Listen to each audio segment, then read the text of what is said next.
This is That Video Game Podcast, episode 579 for November 26th, 2018. Beats by Dragons. Cost you a cave full of gold.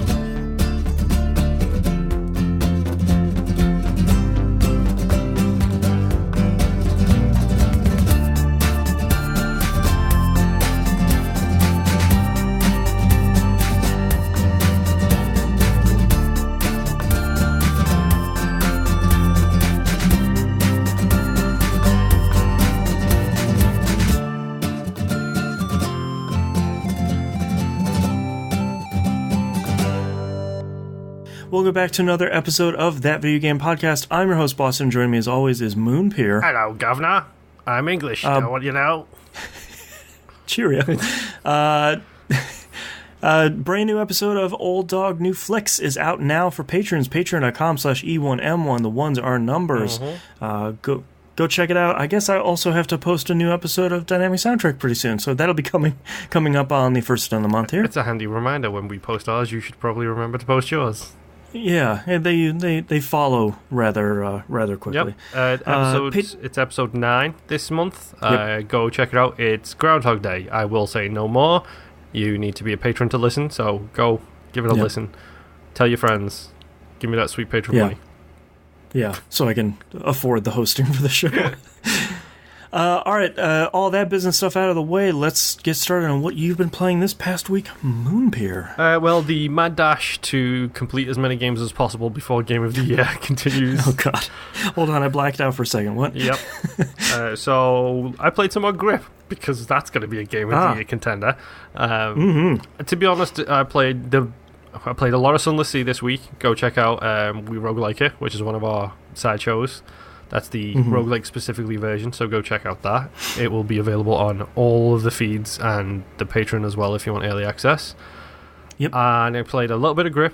Exactly as I thought. That is a good, dumb, arcadey racing game. That's about all I have to add. For Turn off your brain, do some racing. Yeah, it's to be honest, the music is good but not great, so it's a very good podcast game. It's a very good... Right. Oh, hey... I blew through something like 15 episodes of Off Topic this week while doing other stuff and just having headphones in. So games like... Check out some new albums that just came out. Yeah, I have... not Pandora. What's the other music service that's not Pandora? Spotify? That's the one. I have that premium, so I should probably start listening to some stuff. Okay. Hit me up with some suggestions, folks. This whole... I can give you one right now. Okay. Let me look it up here. I just one of my favorite things about Spotify is that you can, once you start listening to albums and liking them and stuff, it very quickly gets accurate to your tastes. So I stumbled upon this album. It's a collaboration album. It's called A Trip to Soda Island. Soda like the drink. Yes. It is on Spotify, and it's just by a whole bunch of... It's like 15 tracks done by 15 different artists or so. It's one of those electronic albums that is a really feel-good, kind of upbeat one. You can almost immediately tell what it is by the album art.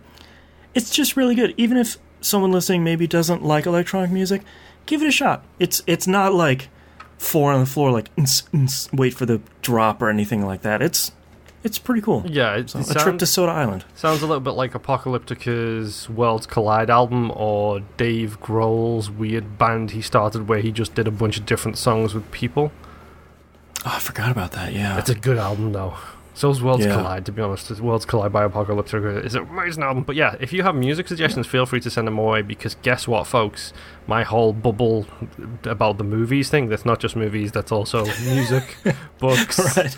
If it's not video games, I'm probably not up on it. So I will send you some stuff, and people can at Moonpeer. Yes, at Moonpeer on Twitter, or in Discord, send those suggestions my way. Great. Send those... The cool thing about Spotify is you can just send those pictures, and when you load that picture into Spotify, it just loads the album up. Oh, that's kind of cool. It's crazy. I don't. It's Black dark magic. Yeah, I don't get it. Okay, so apart from all that, so Spotify. Yes, I played some Spotify, and the only other game I have played correlating to the Mad Dash is Assassin's Creed Odyssey. Yeah, I was talking about it on the pre-show, but I finally managed to scoop this up. We were talking about Black Friday deals, and I bought it for $27, and it should be here tomorrow, and I am so pumped. Mm-hmm. So, again, something we were talking about pre-show. I am up to, or I was before the show today, I was up to the 3 final missions in the 3 different storylines. Okay. So, what I will refer to these 3 different storylines as Cassandra's storyline, the Deck of 52 storyline, and the Triangle/Pyramid storyline, which I don't expect you to get the reference for the last one. It's fine by me. There is a pyramid involved in somewhere, but it's not one of the Egyptian pyramids, it's just a pyramid. Okay. Okay, so I got up to the final missions for all of them. What I didn't realize was I did a whole bunch of story stuff, and then I headed to the pyramid thing to hand in the last 2 sections of that storyline that I needed to do. And my wife was with me, and then literally I pushed a button in that section, and immediately my wife was like, I wouldn't have done that if I was you. Oh, thanks. I was like, why? And she's like, because that's the end of the game. Oh, well, no big deal. Specifically the end of the game for the pyramid stories aspect of it. Right. And her response was, I think that's the best the best ending. So that's the one you want to save for the very last end. Yeah, that's the one you want to save for the very, very end. That is I think that is the Desmond stabbing the chick who turns out to be a Templar who's working with him at the end of Assassin's Creed Brotherhood. I think that ending is the equivalent to this. Your canonical ending? Yes. Yeah. So, at which point I thought, okay, that's fine. The game stacks autosaves 5 times. I should be fine to just reload an old autosave. Every old autosave I loaded took me back to the loading screen showing me that I was loading into that final mission. Oh no. So I had to jump back to my last manual save, which was 2 hours or something beforehand.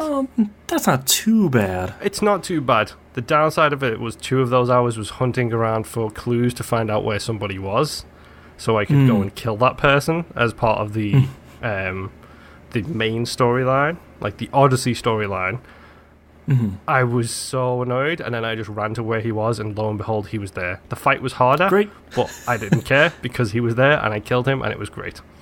Nice. But yeah, I literally now I ended up at the point where here is your 3 different endings. Here's your 3 different final missions. So I thought the one I've heard the most ill repute from would be the Odyssey storyline. My wife had very little positive things to say about that ending. Assassin's Creed games have trouble with endings, so that's not too surprising. So my wife was not happy with the Bloodline story, the Odyssey, Cassandra's final arc. She was not pleased with that. Right. So I thought, I'll do that one first, and then I'll figure out what I want to do, because I'm now at the point where in the game, this was earlier this morning, I have 1 more of the Deck of 52 to do. Okay. I have the press the button and go into that ending for the Pyramid storyline, and I have the final thing for the Bloodline. So I started to do the Bloodline one. Oh boy, was my ending completely different to my wife's. Oh wow, really? Yep. Well, that's exciting. Because I made some decisions that she didn't make. And let's just talk about this for a little bit. The whole conversation tree, decisions you make affecting outcomes, got downplayed a lot by people, I think, when this game came out, as, well, it doesn't really affect anything, it's just... It doesn't really matter. Yeah. Let me tell you how, after doing some research on this, I got a really, really bad ending for one of my main missions on the Odyssey storyline, because... Like 4 missions before that, I had made a decision which had affected the mission after it, and the mission after it, and then the mission I was on. Oh, wow. So, I got on the wrong side of somebody on this one particular mission. Then on the next mission, I couldn't side with him. and choose his option because I'd already decided against him the mission before. And then because of that, when it came to the next mission, I couldn't choose what I thought was the better option because I'd already chosen the 2 other options the times before, which led me to a mission where I literally could not get what I needed to have a positive outcome in that mission. Wow. So, I mean, those choices matter. It's not, yeah, and it's not obviously not revolutionary for video games where choices matter, but it sure as hell is revolutionary for Assassin's Creed, where before it was sort of like, just gonna hit the A button a bunch until this dialogue is over and then do a mission. But it's nice to know, especially someone who's about to go into Odyssey, that these choices aren't just... These choices aren't false. Yes. You know, they are real. You know, make the choice that you want to see. Yep, and that's, to be honest, that's how I played the game. I didn't play the game as me, I played the game as Cassandra. So I played it as her, what she would do in any given situation, and the choice that... I'm going to give you a hint about this section. There is a choice that you can make to give somebody a public death or a private death. And it's your choice on how you want to deal with this particular person.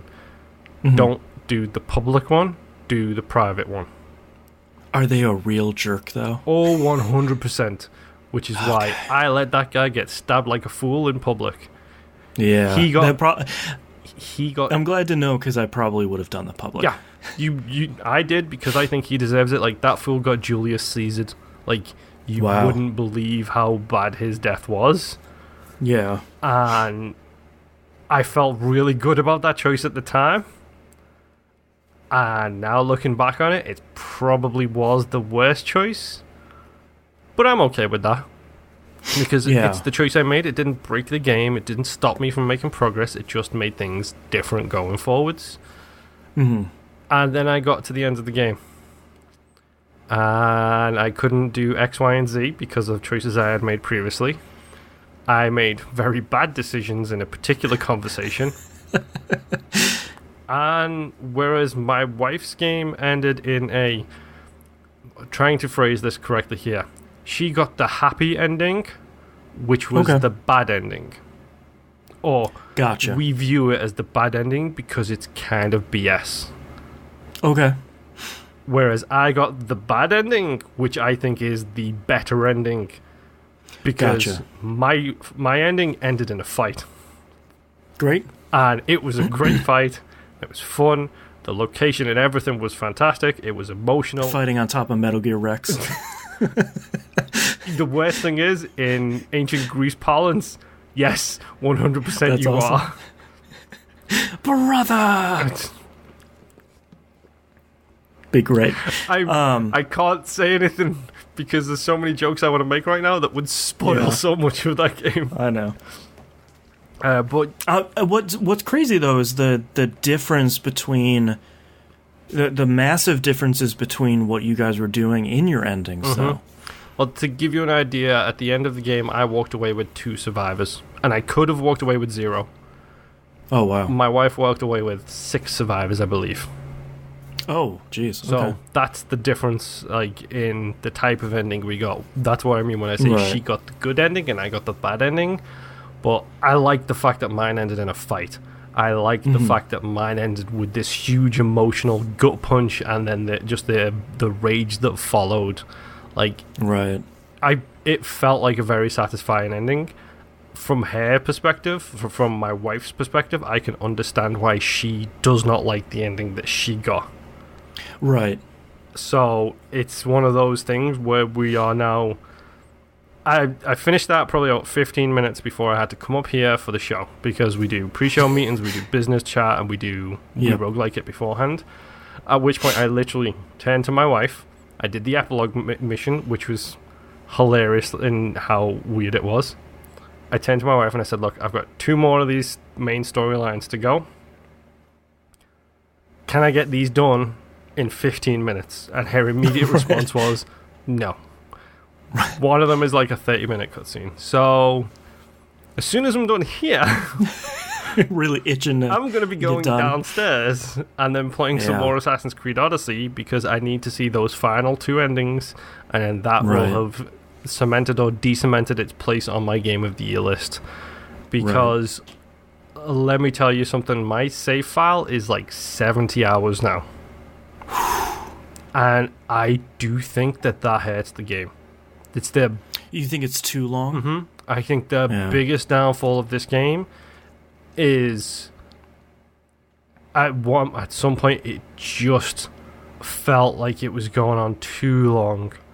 Mm-hmm. Like, they do a good job of explaining why you don't finish it in certain locations, why it continues to the next section and the next section. This feels like it took a Ubisoft Village to make it, and then they wanted to include the Ubisoft Village content in it, rather than it feels like it could have done with a little bit of editing here and there, just to take certain sections of it out, and it would have been a bit snappier.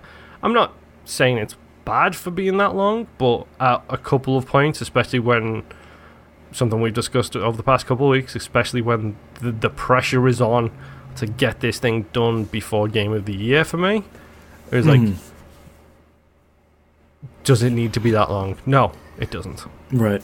Well, it passes by, like, there's a sweet spot for open world games. If an open world game is 10 hours long and you've 100%ed it, that's not great. No. But if it's 70 to 100 hours long to 100% it, that's also not great. You sort of want, especially to 100% something, that 30 to 50 hours. And, you know, if the main campaign is 15 hours and then you're doing double that to 100% everything, that's great. Mm-hmm. But 70 hours is sort of like, okay, I just want to wrap this thing up. Yeah, and I've done a fair bit of side quests, but at this point there are so many golden exclamation marks on my map when I'm just like, oh, you've got a side quest, go away, I'm not interested. I need to see the end. Everybody's of this game. Got a side quest here. Because like I said, I've done every quest I need to get the whole deck of 52 thing completed. Mm-hmm. So literally I have one person left in that deck of 52. I know exactly where they are, hence the final mission of that. But at this point, I'm just like, I don't even... You know, the thing with Origins that I loved so much is Origins was long, but at no point did it feel like it was dragging itself. Like, even when you get kidnapped and dumped in the desert and left to die, that was a cool moment, even if you... Well, I feel like that's why you and I 100%ed it, is because we kept feeling like there was more content there, and that was exciting, where it's like, oh, I stumbled upon another village, and there was like 3 quests in here. Okay, cool. I'll go do all those. Like, that was exciting. Yeah, and I think that's the biggest difference between this game and Origins is I think almost every side quest felt in Origins like it had a purpose. It was teaching you about ancient Egypt. It was teaching you about the mummification process, about what they thought of their gods and stuff like that. It feels in this like they've put a little less emphasis on the here's how ancient Greece works, because of course you know this, it's ancient Greece. Come on. Spartans, we all know them. Right. The kicking guys. Yeah, exactly. Yeah. And Odyssey does it well. It doesn't do it as good as Origins, in my opinion. Right. I think, side mission wise, if we're talking about Origins, you might agree or disagree with me here. I will say maybe 70% of the side missions felt really good, had a reason, had a story, and 30% were junk. 30% were go to this cave and kill a bunch of bandits. These things. Mm-hmm. Yeah. More often than not, some of those did lead to more interesting stories. Like, go to this cave, kill these things because one of them ate my ring. And then it's 3 people arguing over who stole the ring and who deserves the ring, kind of thing. Right. Ring kind of thing. Didn't even mean to make that rhyme. In this, it feels more like it leans towards the 60-40 percentage. But the problem is, numerically, there is about 3 times as many side missions. Right. So then you end up with, let's say, instead of, 70 side missions that are good and 30 side missions that are a bit iffy, you end up with 360 side missions that are good and another 270 that are a bit iffy. So I'm so torn because this game is so good. And I'm not going to lie, like, Odyssey is an amazing game. Mm-hmm. If you get over the graphics and everything else and stuff like that, it's still so good. And it deserves to be played, and especially in Game of the Year conversation this year, not just for us, but for everyone. I think this deserves to be on that conversation for every site. And I'm hoping people like Vinny, and I know Alex really loved Origins, and he fought for Bayek in Best New Character. I'm hoping that they stick with this and give it the old fight, because Cassandra is better than Bayek. Like, Bayek is an amazing character. I feel like Cassandra is much more nuanced than Bayek was. Like, I love Bayek, and he was emotional, and he was serious, and he was dour, and he was, comedy when he needed to be. But he was very one note. He was, I am going to get vengeance, but I am going to do it in the way of the Magi. Right. I am a cop. Yes. I'm going to do cop things. Whereas Cassandra is more along the lines of, I'm doing what's best for me. F all you fools. Give me that money. Middle fingers in the air. Yeah. She literally, I'm not going to lie, I don't want to ruin this moment, and hopefully by the time you get to it, you will have forgotten about this conversation. I just did a mission where she was sent to find somebody. He was being held at a bar by a bunch of guards who were trying to keep him busy so he didn't show up to something. So you go there and you can be really nice and really calm, or you can be antagonistic as hell. So I thought, I'm Cassandra, I'm a badass. I've got scars from something I don't know what on my bicep, and it looks cool. Right. So I'm just going to be a bit antagonistic towards these people. She starts making jokes about how they all smell like goats, look like goats. They need to go back to the goat farm where they came from. And when one of them stands up, she bops him in the face, and he falls over. And then, like, he does that comedy thing you see on, like, slapstick shows where he falls back, people catch him, and then bump him back up again. Right. He does that, and then he turns around and starts to walk away really, oh, I'm so sad. At which point Cassandra goes, meh. That's real good. I literally had to stop, put the controller down, because it made me laugh so much. Because as soon as she does that, they turn around and come at you and start a fight. Right. But it's just the fact that she literally just goes meh to these guys as they're walking away. It's so good. It's unbelievably fun. I'm with you, though. I really hope that Assassin's Creed doesn't get left in the dust this year, because my concern is Red Dead Redemption 2 came out. Yes. More recently is more of a obvious technical marvel. Not to say that Odyssey isn't good. It does stuff technically very well, but I feel like when you look at Red Dead, you can see the difference better. Like, you can see the HDR, even though it's broken. And you can see the 4K a lot better. And I feel like a Rockstar game just sort of comes and pushes everything else out of the way, where it's like, everyone shut up, it's a Rockstar game. A Rockstar game came out.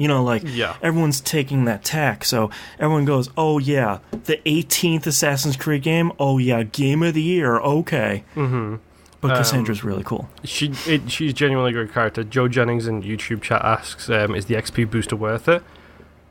Yes and no, because you'll get to level 50 higher, but if you're even playing my percentage of this game right now is I'm at 92.7% completion in this game. And I feel like there's still so much on that world map. I've still got 70 quests in my quest log, which is just random quests I can pick up. I'm at level 53, which is 3 over the level cap. You just keep leveling up and getting stronger, and, skill points and everything. Yeah, skill points, gear goes up to the level you're at now as well. Nice. So if you want to make it faster, it's worth it. But if you're fine just playing it at a regular pace, then I'd say just don't worry about it too much. I mean, there's enough content there anyway. Yeah. I mean, that's the big thing for me, is like the biggest negative you can point at this game is it's too long or too slow. Right. Red Dead Redemption is slow. So by definition, you cannot hold Red Dead to such high regards, and then say, well, Assassin's Creed is too slow or too long. Because from what I understand, Red Dead is the same / worse. Right. So. And a game being long like this might be a positive if that's going to be the one game you stick with for an extended period of time. Yeah. You're going to get your money's worth. It's the biggest downside to games like this is they come out, reviewers get a copy of them, and then they have 2 days to put 70 hours into a game. They have a week to put 70 hours into the game. That could very, very severely negatively impact your opinion on a game if you feel like it becomes a bit of a grind. And it has to be taken into account in that aspect, but at the same time, most people are probably not going to play it that way. So I mean, hopefully not. Yeah, hopefully not. I will be, but to be honest, I'm surprised I got this done. I'm glad I did, because it was starting to wear on me for a little bit, but then I took a week off and I came back, and now I just want to go downstairs and kick fools off cliffs again, because there's something so fun about having that Sparta kick upgraded. Like you upgrade it to level 3, and dudes they don't even like fall, they go straight horizontal for about 30 feet before they start going down. Like Vegeta kicks them. Exactly. It's actually a really apt description of it. Ooh, so before I wrap up about AC Odyssey, there are a couple of things which I would like to go through with you specifically, because as me as someone needing tutelage in the ACOD world. Yeah, but also someone who is an Assassin's Creed fan. Okay. So I think I might have mentioned it to you before, but the precursors have a name now. Yes, which we couldn't remember if that happened in Origins, but I feel like it might have. It probably did, to be honest. But the Pyramid storyline I mentioned, that's the Jump of the Shark storyline as well, just for the record. Gotcha. Okay. They did a Brotherhood again. Okay. And I'm not talking about the end of Brotherhood with the whole Desmond stabby someone. I'm talking about how it starts talking to Jump of the Shark character, then it talks to Cassandra, then it talks to Isabel, the lady in the Animus. Right. And then it kicks down that fourth wall and starts talking to you. Great. And then it breaks the fifth wall and starts talking about a whole bunch of other stuff. And I'm just like, I'm in. I'm sold. You jumped the shark. But you know what? I love it. I'm fine. Just because I got to hear this thing and then hear Cassandra and Jump the Shark character talking about who they're supposedly talking to and the message isn't meant for them. Oh, man. I was like, okay, I'm in. I just got so excited about playing Assassin's Creed Odyssey because I forgot what happened at the end of Origins, which I absolutely will not spoil, but the end of the first one storyline, where it's like, oh, okay, cool, you're just going to drop 2 or 3 lines that fundamentally changes everything we know about the core and the root of the Assassin's Creed series. Cool, thanks. Which bit was that? Where they talk about what the Animus can do. Okay, I think I know what you're talking about. Yeah, I don't want to spoil it because it's like the spoiler for Origins. Yeah. I don't know if you're a fan of Dune. Yeah. Do you remember the phrase traps within traps within traps? Mm-hmm. Yeah, that replaced the word traps with a different word. And that's this conversation in the pyramid section. Right. Oh, man. I'm so excited. It's so dumb, dude. Like, it's so dumb. But you know what? It's really, really good. Yeah, I just eat that stuff up. I don't know what it is about Assassin's Creed. I know it's... I know it's dumb, and I know it's obviously not like the world's best video game writing or the world's best writing at all. I just eat it up. Yeah. I don't know what it is. Ever since the first one, especially like the first one when Altair broke out the Apple of Eden, I was just like, okay, I'm in. This is stupid. And then the ending of the first one with all the writing on the walls, like, all right, you got me. Yeah. You jerks. I'm pretty sure I think I've found my piece of Eden in this. Although it's not technically a piece of Eden, it's something different, but it still acts and behaves like a piece of Eden did in the previous ones. So I think they also imply so much more about what the pieces of Eden are. Interesting. They are relics, but relics from some. Welcome back to the first episode of Assassin's Creeding it. Honestly, I wouldn't put it past me to think to myself at some point, I should go back and replay them all, just to see all the craziness. Yeah. Because, oh boy, like, I know people don't like that side of things. Like, I think we've mentioned it before. It's me and you are the only people who really seem to care anymore about... Put me back in future, Google. Yeah, about the outside of the Animus, about the precursors, about all the crazy stuff. But the theological, sociological, and science implications of these things that are getting talked at you are just so fun to think about in that kind of way. It's like, I'm fine. Keep breaking the fifth wall. Keep ramming that stuff down my throat. I will happily listen to it because... Keep sending me emails in this lady's laptop. I haven't even got to read any of the emails since I last exited the Animus, so I'm looking forward to like 20 hours worth of reading as soon as I get out of it this time. Dearest Moonpear, it's like, wait, that's me. Yes. Come on, would you really put it past them? No, I wouldn't. It would be awesome. But yeah, that's it for me and AC Odyssey.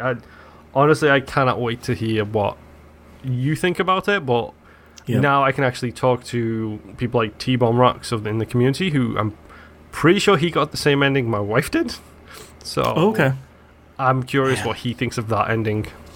Yeah, keep it on the brain, because it feels like we have, as two Assassin's Creed historians, I feel like we could have another good Assassin's Creed spoiler cast. Dude, we should start a college course.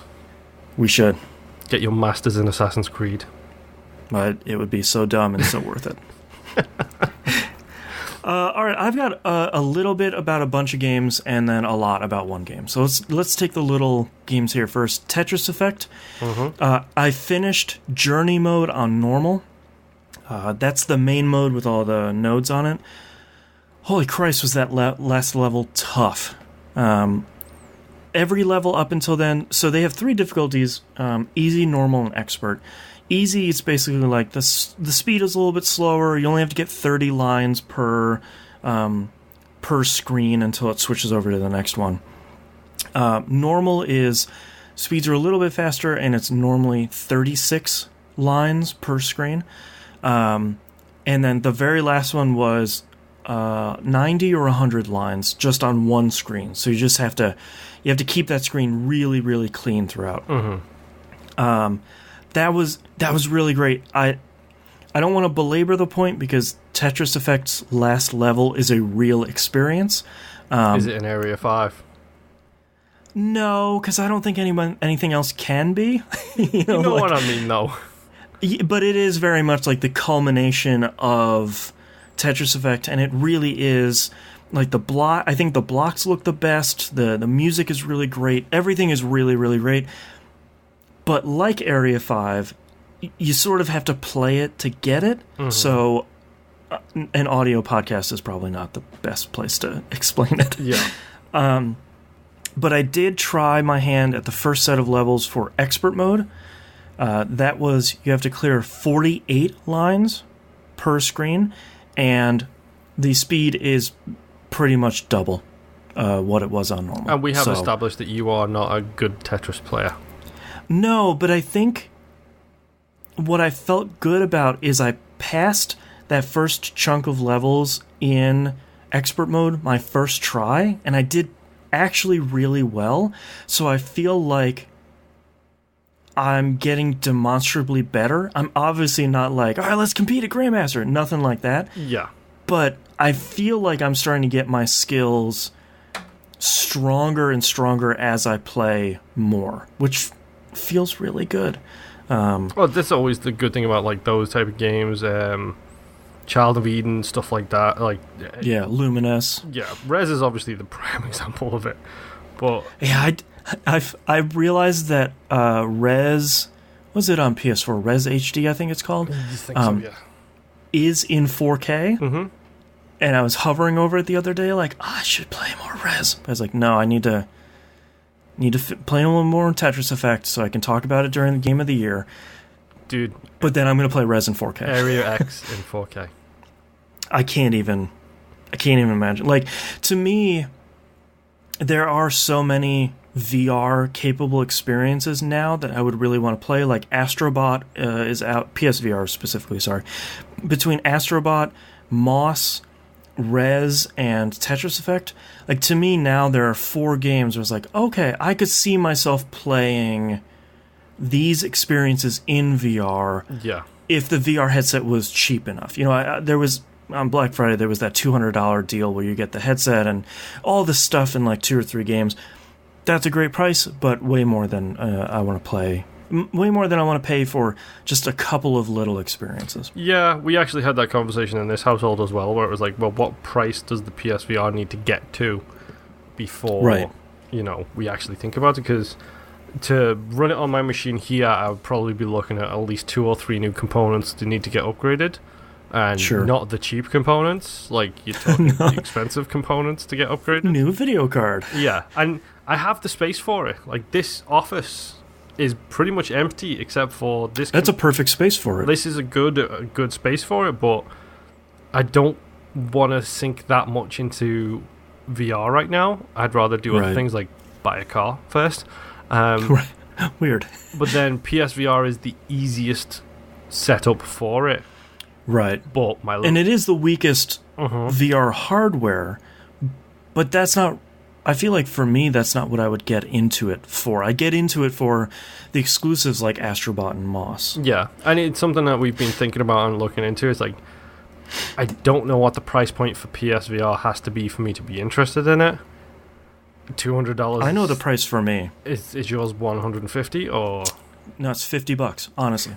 Like, I know that sounds super cheap, and I'll probably buy it... I'm laughing like because that's pretty much where I landed on it. Yeah, because, like, and I know I'll buy it 3 years from now, and I'll be able to scoop up all those experiences for really cheap, but having a 2-year-old kid and having to put the headphones on and the headset and have the wands and all that stuff, like... that's just an untenable situation for me right now. But I know if it gets to $50 for the full set, that's a no-brainer. And I know some people are gonna be like, "Well, it's worth way more." Of course it is. Yeah, but I can't. We're not arguing that it's worth more. It's our personal situations dictate that that's how much it would be to literally be like no-brainer. Right, like I have to buy it. Like a $27 Assassin's Creed Odyssey. Yeah, I have to pick that up. You didn't need Assassin's Creed Odyssey. Right. We've already got... But I need it. No, but I'm in the exact same space. Like, that's the big thing for me, because my living room is not ideal for PSVR. Nowhere even close to ideal. So for using it, I would need to bring my PlayStation up here. But my monitor's not 4K, so that would mean I would be constantly transitioning between bringing the PlayStation up here and then downstairs again if I wanted to play in the premium seat in the house kind of thing. Right. So... yeah, I jokingly I said $20, but I do think $50 is roughly where I'm sitting with that, because I've never done VR. I don't know how it's going to affect me. I don't know any of that kind of, you know, am I going to get nauseous, you know, vertigo, stuff like that. And then, it's the isolation from the world thing. It's like, I don't want to come home from a 12 to 14 hour shift at work and then say, let's escape into res. Bye wife, headset and headphones on, you know. Right. I'm going to be a tiny mouse adventuring. Yes. Yeah. I played more Symphony of the Night, the PS4 port-ish, whatever you want to call the PSP version. I'm now a little bit... No. I'm about halfway into the inverted castle.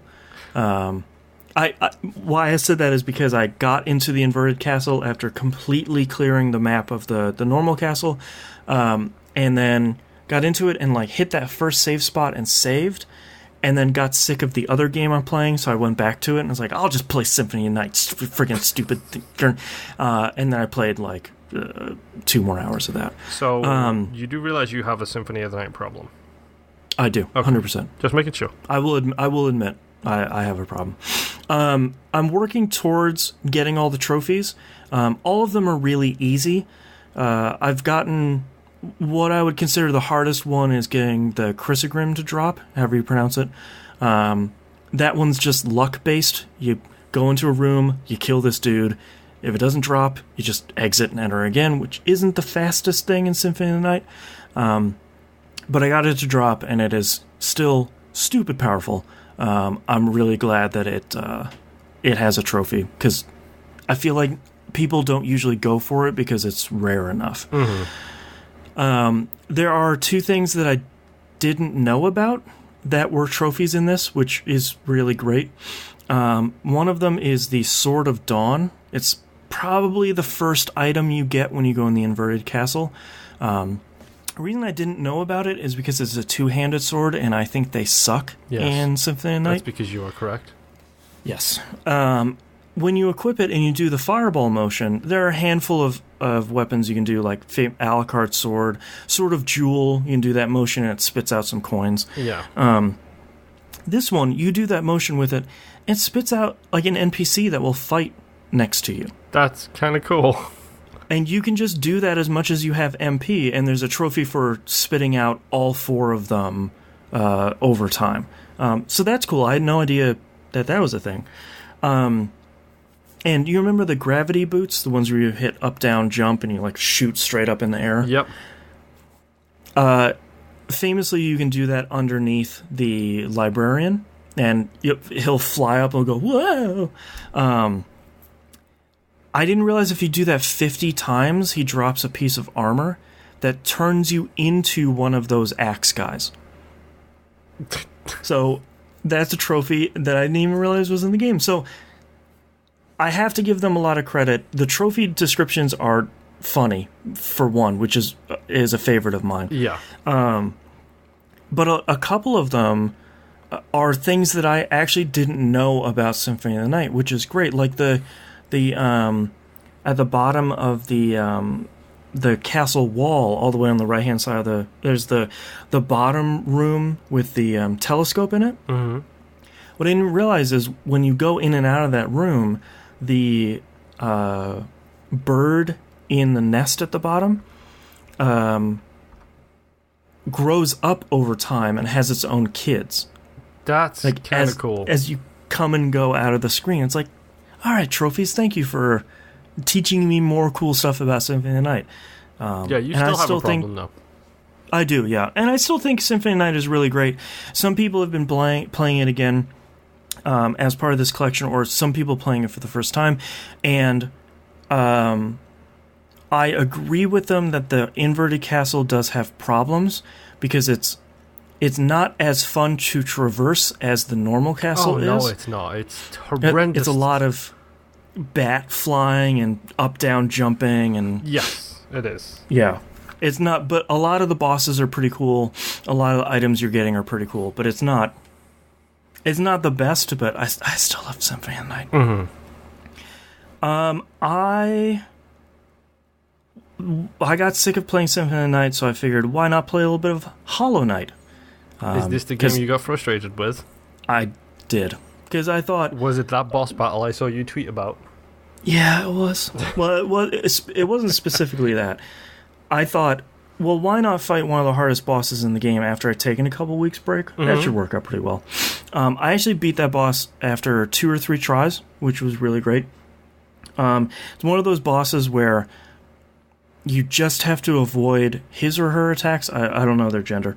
You have to avoid their attacks until you get this very small window of opportunity to hit them, and you hit them with a fully, charged up sword a handful of times, and then you win. Yeah. It's part of the Grim Troop DLC. And I thought, well, that's great. I will go and do the next step of things that I need to do. You have to go collect... Basically, you collect 3 things, talk to the person, collect 3 things more, fight them, collect 3 more things, and fight them again. Mm-hmm. I'm on the collect the last string of 3 things.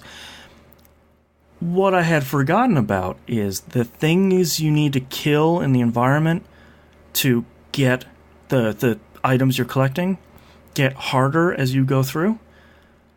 I'm really rusty with Hollow Knight. Yeah. And this is some proper endgame stuff. Oh, I couldn't have been more frustrated at my lack of skill than trying to fight those things and getting... I think I have 8 health bar items, 8 masks for my health, and these things were doing 2 damage every time I got hit. Oh, okay. Yeah, so screw that for now until I feel like getting my skills back, I guess. So that's when I went back to Symphony of Night and was like, screw it, I'm going to go back to Symphony of Night. Yeah, it sounds a little harsh. Yeah, and I feel like it wouldn't be that bad if I would have just stuck with it and kept playing as I was playing, but now I have to get all my skills back. Yeah. Played a little bit more Sega Heroes. I got my character level up to 7, so now I get daily events and monthly events and stuff like that. Those seem really hard. I don't know if I have the wrong selection of characters or if my characters are supposed to be higher level than they are now. No idea, but I'm going into those and just getting the crap beat out of me. So yeah, I feel like I'm at the point where I need to stick to the main story missions and do a little bit of hero shard farming at the point to start upgrading some of my heroes. But still, so far, so good. It's not a game that it's not like, Marvel Puzzle Quest or Marvel Strike Force where you get it and it's like, all right, this is the game for the next couple of weeks. Like I'm into this thing real hardcore at the beginning. Weeks. Yeah, whatever. Yeah, I so far it's one of those games I was like, yeah, maybe once or twice a day I'll play a mission or two.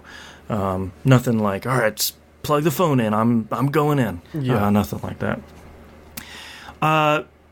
Last thing before I talked about my last game, I picked up the brand newest Assassin's Creed game. It's not the old hat Odyssey. Pfft. It is you did it. Assassin's Creed Rebellion. No. Move on. Let's go. It is Ubisoft's newest Assassin's Creed mobile game, which is normally a combo for disaster. Yes, it is. This is actually really good. Now, here's my question. Is it like a clicker? Is it a match 3? Nope. Neither of those. Is it an endless runner? Nope. I don't know. It is at once a base building game where you're building up a base for the Brotherhood. Mm-hmm. But then when you go into a mission, it reminds me the most of, in format and map, reminds me the most of away missions in Fallout Shelter. Where you have a big building, you have room by room that you're going through. Yeah. It reminds me a lot of that. But what's interesting is when you go into a room, when you finish a room, you get to choose which room you go into next. But you get to see everything that's in the room, and you're going to only send 3 people on a mission, and there are different character types. They're like, one's really good at fighting, and one's good at sneaking around, one's good at picking traps and stuff like that. You get to see everything that's in the room, like here's how many traps there are, here's how many enemies there are, and how difficult they are. And here are all of the ways that someone with an assassin skill could get around enemies and traps to not fight anything. Okay. And it gives you the percentages of your success. So you can say, okay, well, the guy that fights people is only, these enemies are very hard, and the assassin, the sneak way, he's only 50%. But if I pick my assassin, he's 89% likely to get through the sneaky stuff. So I'm going to send him through, go up through the rafters, and hop down. The room's all clear. I think that's the part that I like the most, is that it's much more strategy focused, and when you're fighting an enemy, you have an action bar, like a Final Fantasy game. When it fills up, you have a couple of actions you can do, so it's kind of interestingly turn-based like that.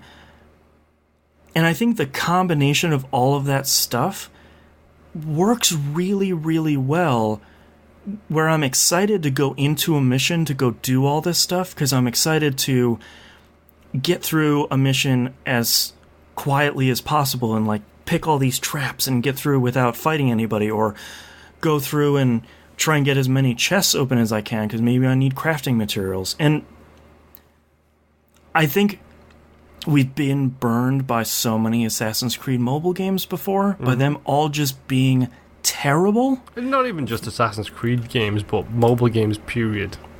That's fair, yeah. That I feel like when you have a game like this that is so competent in all of these different areas, that marrying that with the Assassin's Creed stuff of fighting and sneaking and traps and all that stuff, I think that's really, really cool. And they just opened up a new event today, because of course it has like weekly and monthly events. Yeah, it's a mobile game. Yeah, where you can work towards recruiting Cassandra and whatever that dumb dude's name Alexios. is. Alexios, yeah. You can recruit them as part of your team. And I was like, all right, that's pretty cool. Like you can, and you're getting hero shards the more you fill up. Like they brought back the Animus DNA strand at the top of the screen. Oh, that's like, cool. You get points in a mission, and that fills up the strand, and you get hero shards every X percentage way through the strand. It's like, oh, okay, you got me. Oh, you jerks.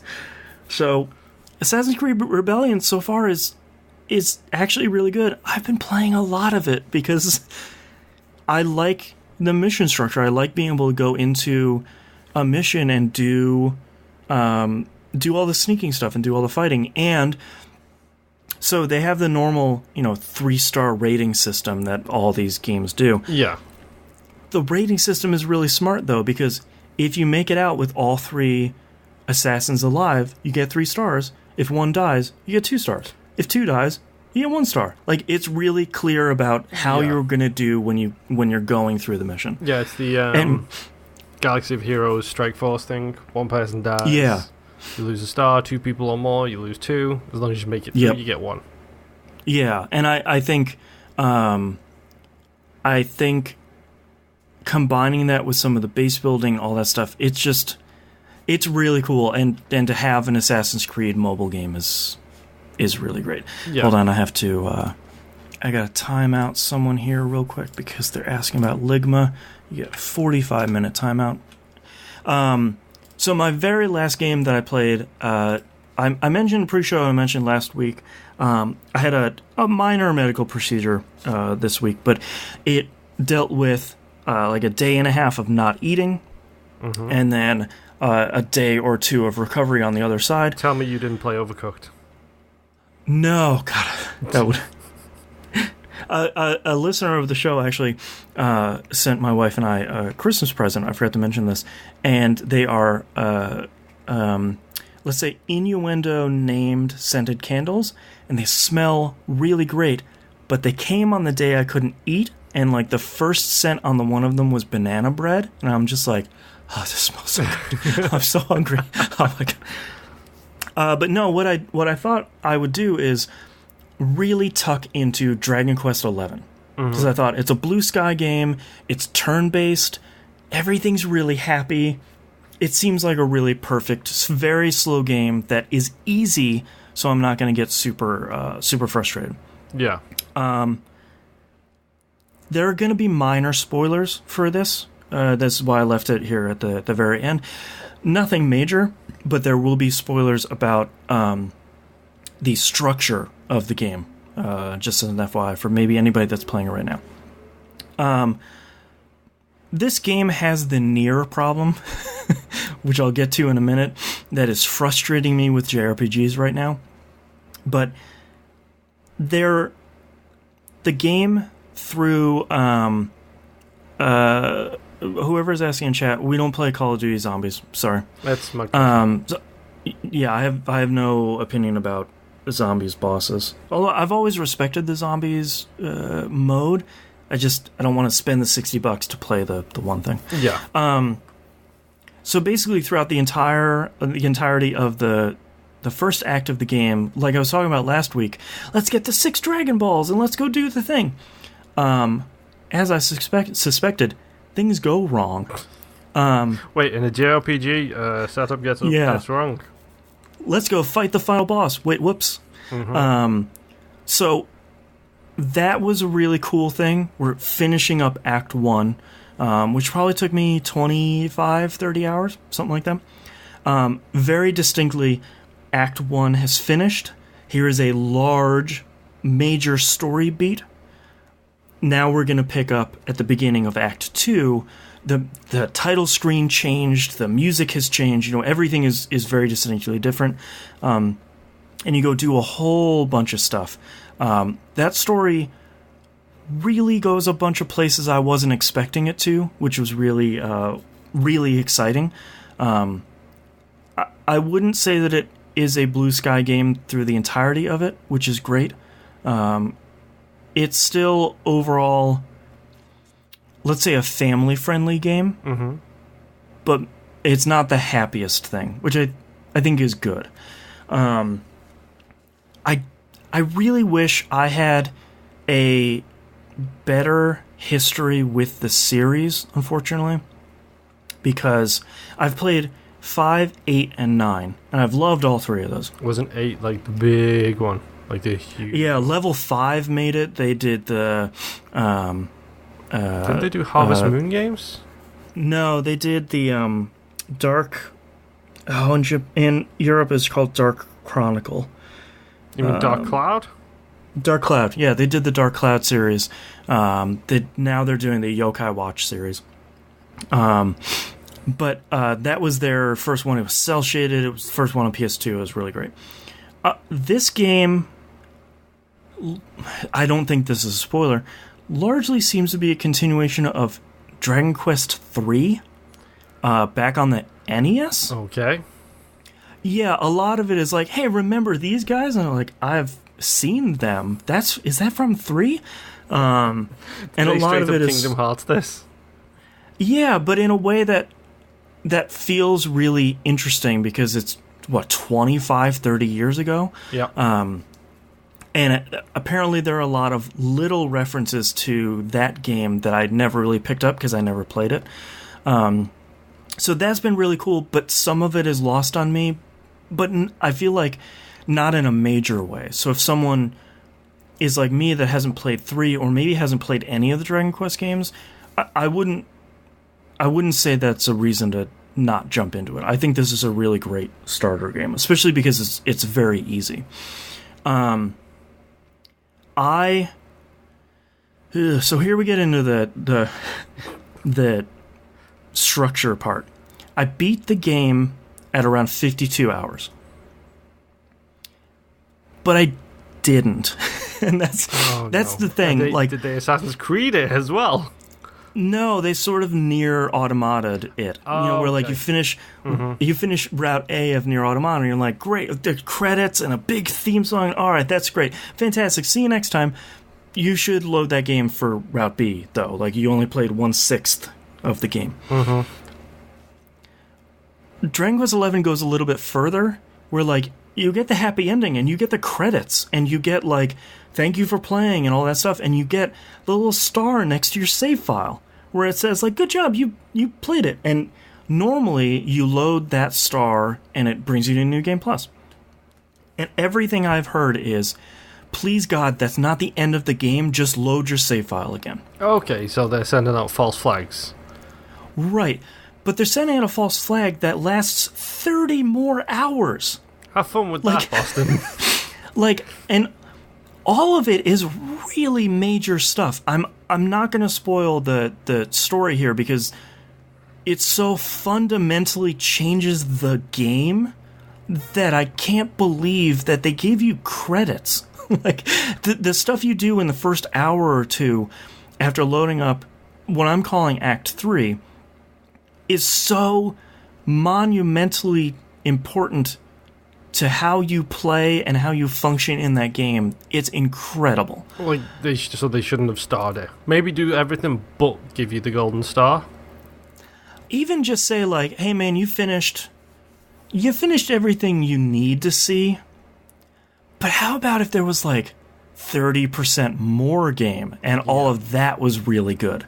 Because the stuff I'm going through and playing right now is really, really good.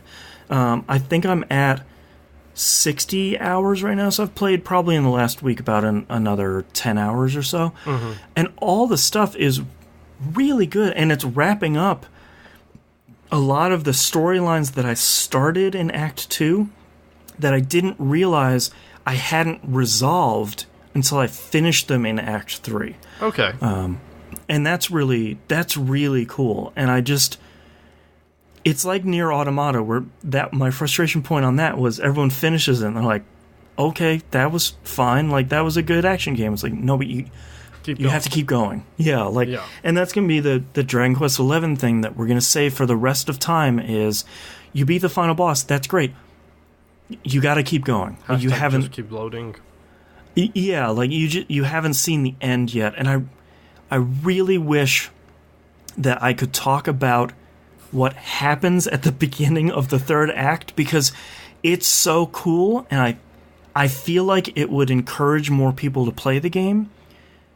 But it's a spoiler for like 50 hours of gameplay that I really don't want to spoil. Yeah.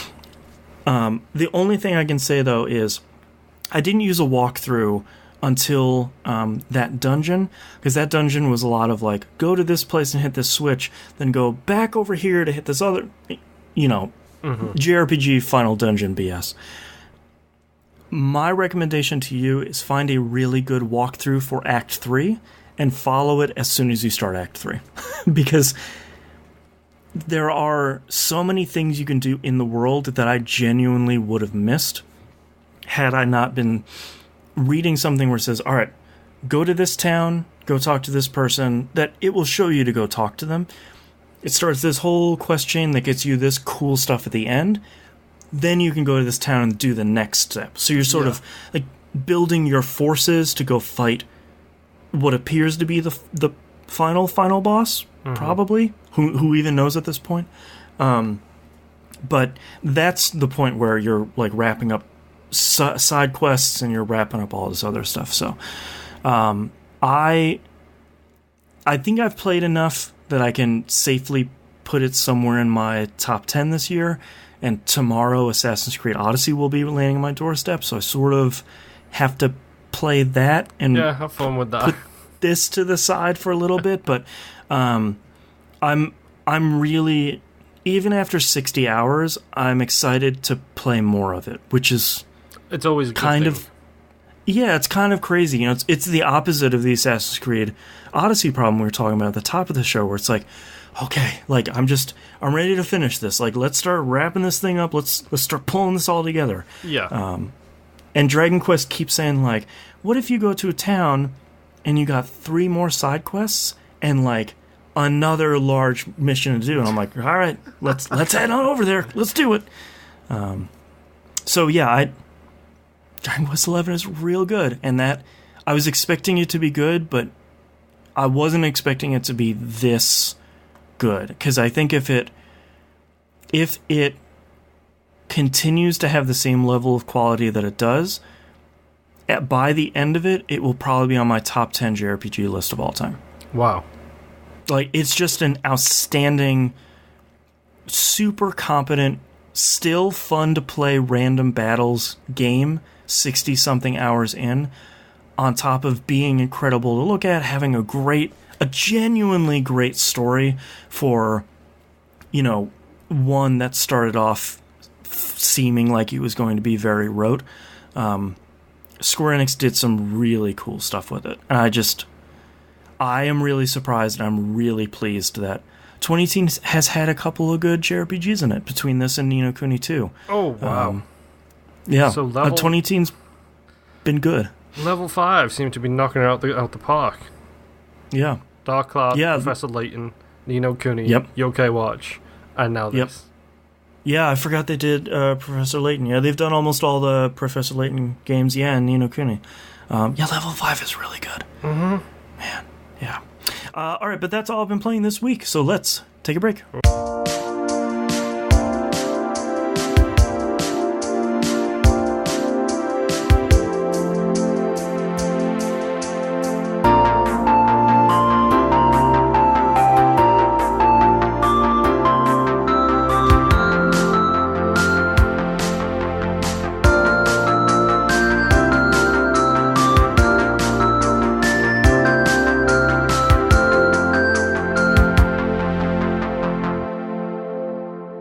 let's talk releases for the week of November 26th, 2018. Darksiders 3 for PC, PS4, and Xbox One.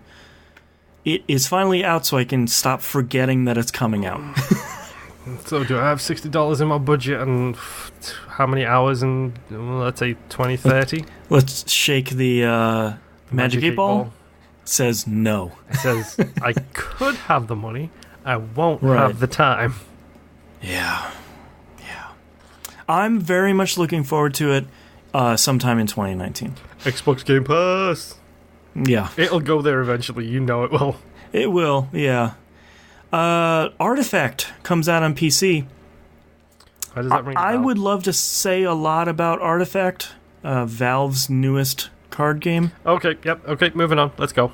Who cares? Well, boy, has there been a poop storm over the last couple days about this.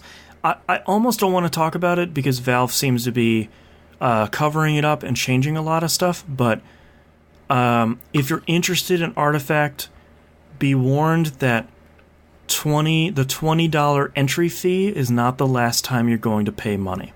Okay. Great. So that statement should tell you everything you need to know about how you feel about. If you're still going to play it, great. If you're not going to play it, hey, I'm right there with you. You have been warned. Yes. And last but not least, Abzu comes out for the Switch. That was a fun little game we played on Game Club. Yep. Yeah. I genuinely love that game. It is a meditation game, both literally and metaphorically, that is very, very good. It's a really good palate cleanser, one might say. Yes, and I feel like if you haven't played it, Switch with a good pair of headphones is probably a really great place to play that. Mm-hmm. Also currently on Game Pass, just for the record. Yes, it is. Yeah, I was actually looking through there, and I was like, oh, Abzu's on Game Pass. Yeah, that's cool. All right, let's move on to news stories. DodgeRoll Games has finally unveiled the future of Enter the Gungeon in sort of one big, transparent update that they've done. For the last couple of months, ever since Advanced Gungeons and Dragons came out, again, I just like saying name. it. Yeah. Ever since that came out, they've always said, like, we're going to put out one more big pay DLC pack, and that'll be the end of Enter the Gungeon. They came out with a really great update. I really love DodgeRoll because they've been transparent through the entirety of Enter the Gungeon's life cycle. Mm-hmm. They came out and said, hey, remember how we were talking about that? AG&D almost killed us, and we're talking seriously. Are we talking financially, or are we talking spiritually, or are we talking mentally? Spiritually. Okay. And they said, we were actually talking seriously 2 or 3 times during the development about canceling it. Like, that's how bad it got. They said there's no more paid DLC on the horizon. There is another person in Mixer that I need. You're just getting a ban. There's no more paid DLC on the horizon. There's going to be one more free update, sort of fixes a bunch of bugs, puts in a little bit of stuff that they were working on. But they said the main reason that they're doing that is because this is their first game. Mm-hmm. I sort of forgot that. And they said they sort of screwed up the engine. So any minor change they make to it breaks virtually the entire game. So they don't want to do that. What they want to do and what they're doing is they're just going to make a new game. Yeah. And they said they're going to take all this stuff they learned over the last 4 years of Enter the Gungeon's development, and they're going to pour that into something brand new. Same team, same everything.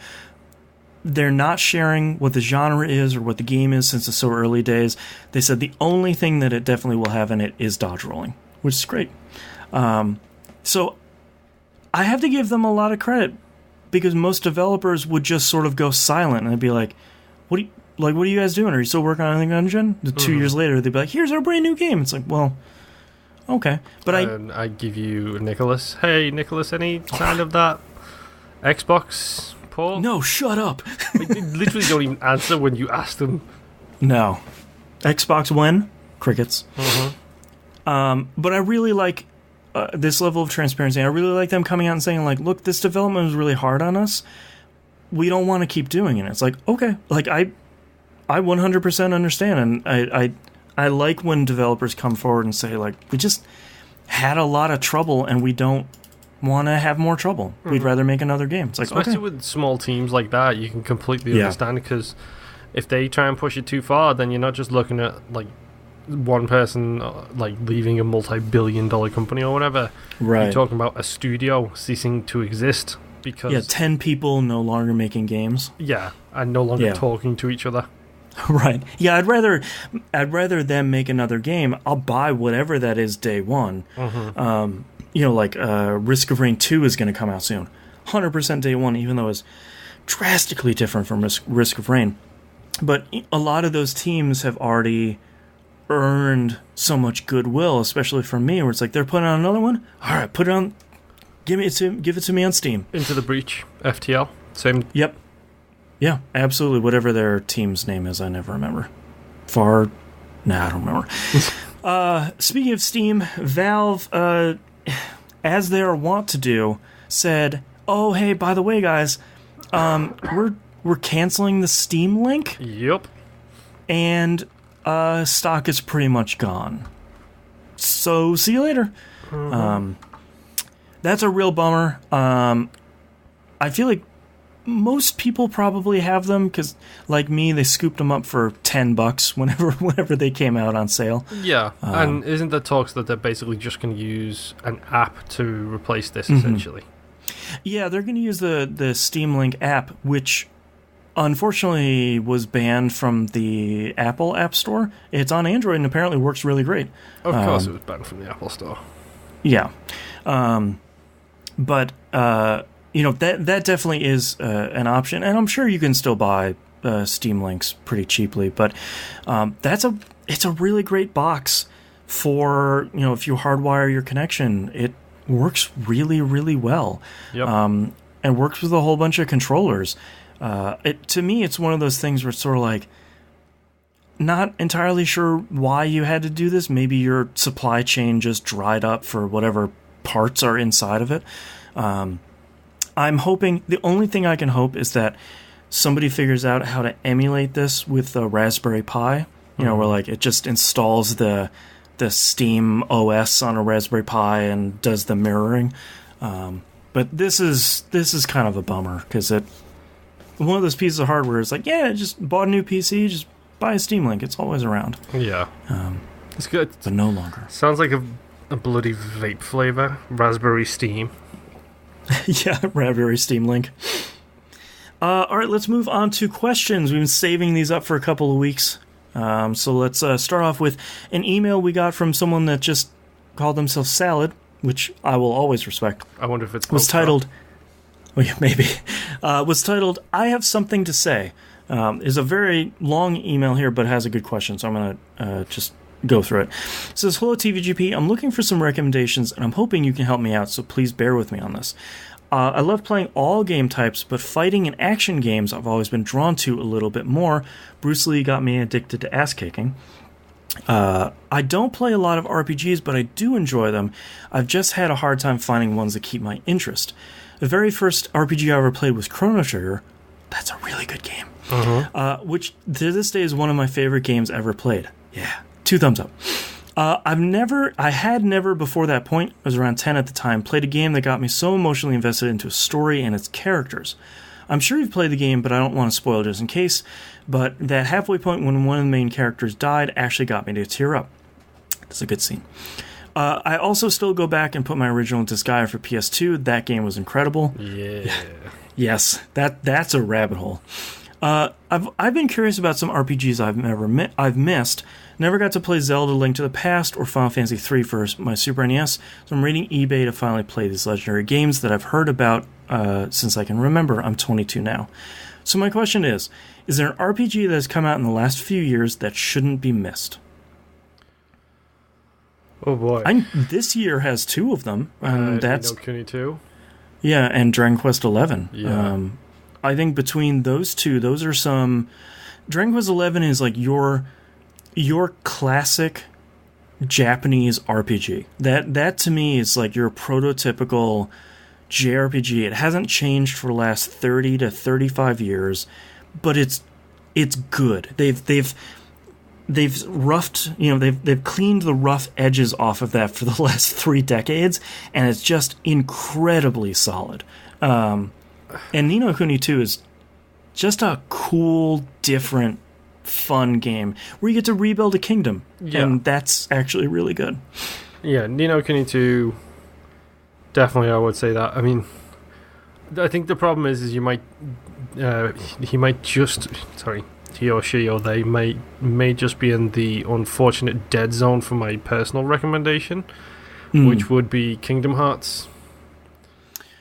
Because the Kingdom Hearts Complete Story package is out for PS4 now. Yeah, but the issue here is the age. You're 22 now, which is just about the point where you would have missed the Disney animated stuff that I grew up with, which is what Kingdom Hearts 1 focuses a lot on. That's true. And then Kingdom Hearts, after that, goes to more modern stuff, which I have missed because I haven't seen any of that since I'm not around children anymore. Well, and like at some point, every person is like way too cool for school for Disney animated shows. So it's like, oh, another Disney movie? I'm not a baby. I realize that the Kingdom Hearts fan base is not the most ideal fan base to look for recommendations from games. Right. But genuinely speaking, Kingdom Hearts is an amazing action RPG. The first one is amazing. The second one is good. If you want to go down the rabbit hole and do the whole complete collection thing, then knock yourself out, but be prepared for some crazy stuff in there. Kingdom Hearts, the story so far on PS4 right now is $40. That gets you 6 games? 12 games? Oh, jeez. It's an incredible... It's 1.5, 2.5, and 2.8. So it's all... Everything... Literally everything before Kingdom Hearts 3. Like, that's a genuinely fun series, and like I said, it's more action RPG than straight old school JRPG. Yeah, but the places those games go, it's so they're cool. Really good. And so dumb. Like it's one of those things where, I mean, if you're a fan of Bruce Lee, you can probably appreciate like things being a little stupid from time to time. Yeah, and when you've got like Donald Duck and Goofy fighting Sephiroth, it's a little crazy. So good. Yeah. I would recommend, if you're looking for something that's more action focused with a really great story, Nier Automata. Oh.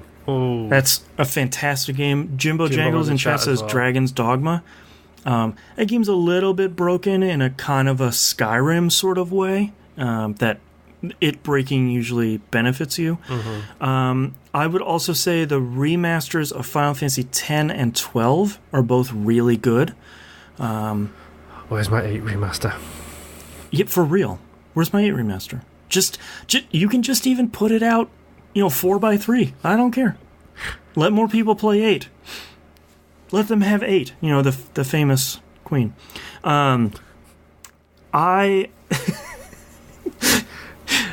Yeah, sorry.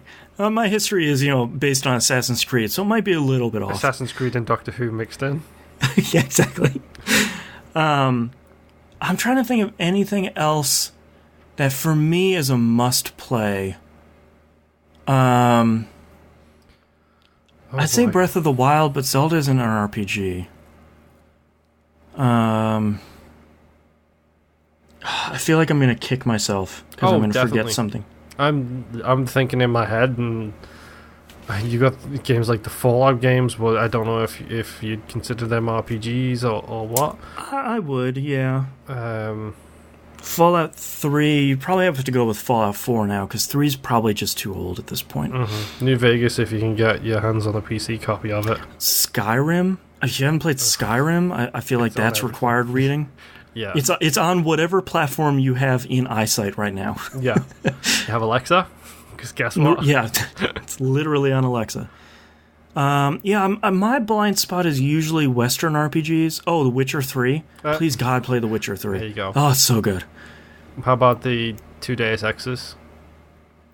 Yeah, I would call them RPGs. Yeah, I never clicked with the first one, but the second one is so good. So I'd say try... Yes. Yeah. The first one, I'd say try with the first one because it's going to be like $5 at this point. It is. Dude, the second one is that much at this point. I'm pretty sure we got Mankind Divided on deep sale and it was like $4. Yeah. Both of them are really good. I never clicked with the first one, but the second one is just outstanding. This generation's been a little bit weird for JRPGs. They've withered and then they've resurfaced over the past year. They've been pretty stable, but a lot of them are like, this JRPG studio is suddenly making a first-person dungeon crawler. It's like, okay, like that's fine, but it's not, and I can't in good faith recommend Final Fantasy 15 because I've sort of played the first 2 hours of that over and over again before the frame rate issues screw me up. So I know some people really adore that game. Yeah. I feel like there's a big one I'm missing and it's driving me crazy. Oh, guarantee you. Oh, you want the best RPG of all time? Elite Dangerous, there you go. There you go. That's space RPG. Yes. Yeah. That's the other SRPG. Yeah, or go play Final Fantasy Tactics, the phone version. It's actually really good. Mm-hmm. It doesn't have the issues of the PSP version either. Let's move on to Discord. T-Bomb Rocks asks, a story broke last week, that Xbox is working on a diskless system. Big part of the story is how Microsoft's disk-to-digital program basically lets you take your disk to a Microsoft store and they give you digital code. What are your thoughts, and how do you think the public will react to this?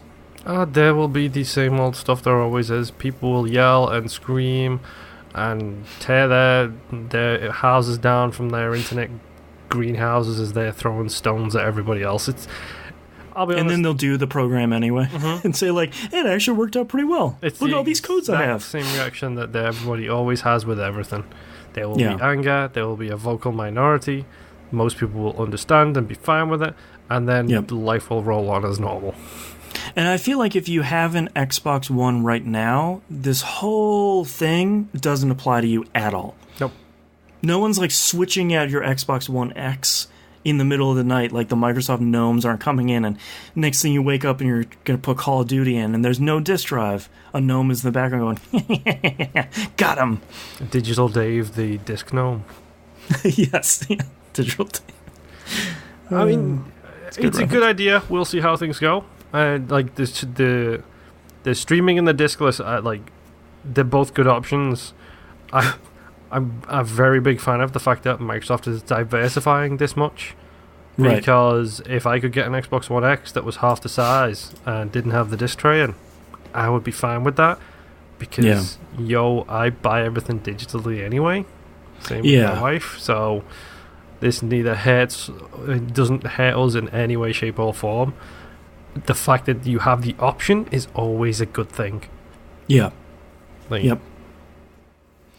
Next question from Mental Case. He reminded me that I forgot his question earlier. Sorry.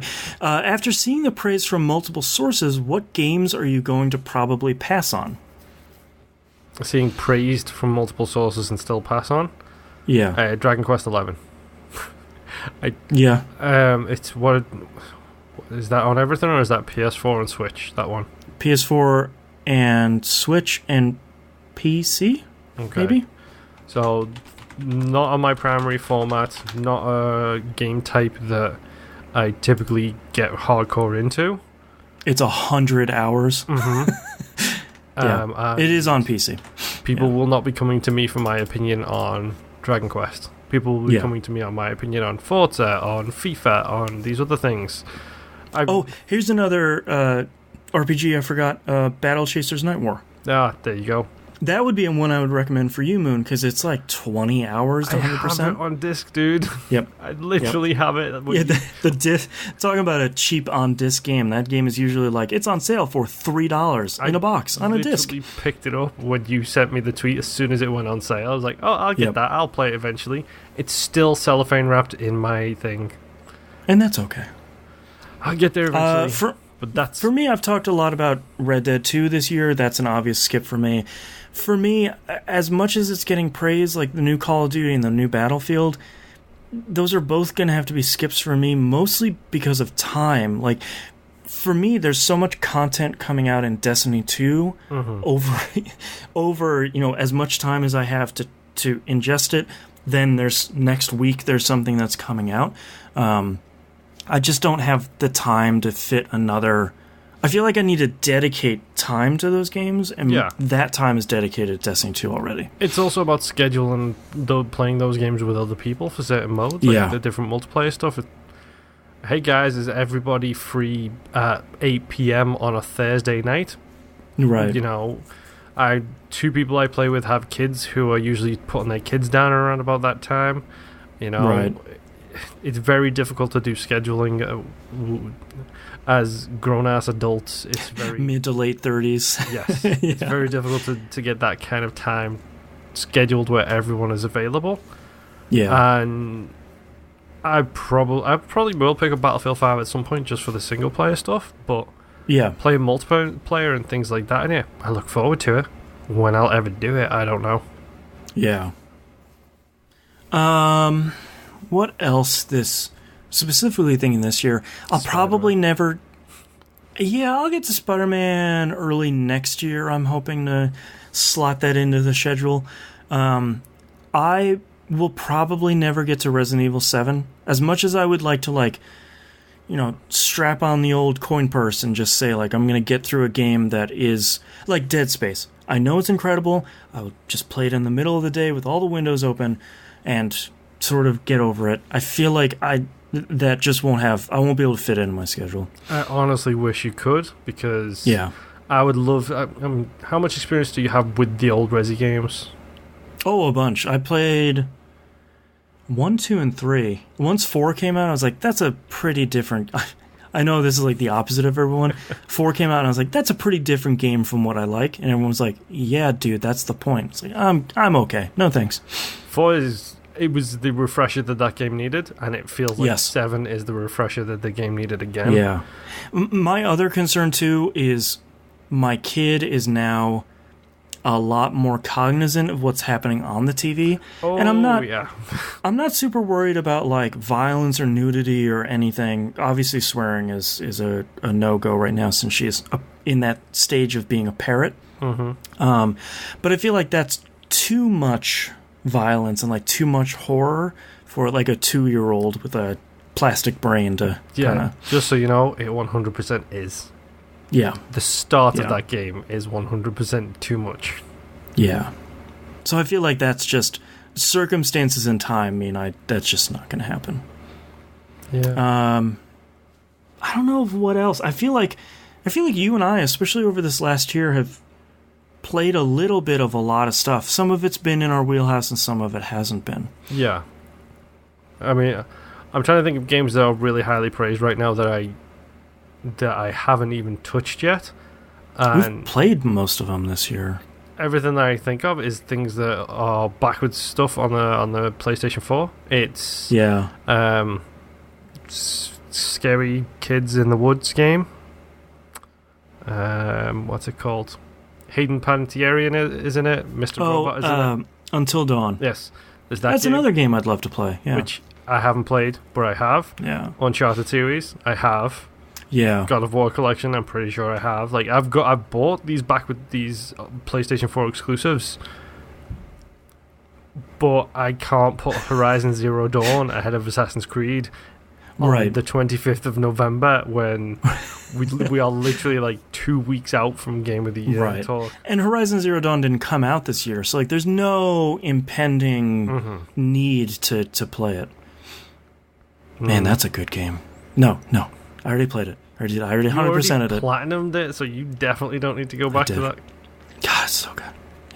Yeah, I feel like this year there are so few of those because you already played Spider-Man. Both of us already played God of War.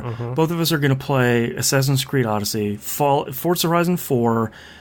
There's another one, Fallout 76. No way in hell I'm going to play that game anytime soon, if ever. Although I guess that didn't get good reviews, so that doesn't really count. The next word out of my mouth is going to be, where have you seen the praise for this game? Yeah, I haven't. But that comes up in another question, so I guess we shouldn't head up. But yeah, Good question from Mental Case. Thank you. Next question from T-Bomb Rocks from last week. With Sony skipping E3 this year, it of course is leading to rumors that they don't have games far along to show, or the PS5 will be launching next year. I myself think it's closer to they don't have any new games to show because they let their devs take as much time as needed. Mm-hmm. My question is this. What is it going to take for Microsoft and Nintendo to kill it at E3 and people not even focus on the fact that Sony did not attend? I give you 2018's press conferences. There you go. Yeah, Microsoft just needs to do it again. Yep. Like, just shut up and put up on the stage and just say, here's another game. Whoops, it's the Halo Infinite 10-minute gameplay demo. I mean, at the end of the day, is at the this year's show in 2018, E3, if Sony didn't show up, do you think they would have got a better reaction or a worse reaction than the flying poop show that they put on this year? God, I almost think it would have been better. Yep. Because they could have flooded their YouTube channel with a bunch of trailers and been okay. Mm-hmm. I mean, that's the real question too, is are we starting to run into the era where E3 might not necessarily be the gimme for the largest publishers and developers in the world? Because YouTube is obviously popular. Mm-hmm. I feel like that's one of the biggest understatements I'll say on the show. But they can leverage social media, leverage their Twitch channel. You know, Sony's been trying to stream more, which is great, but not the point.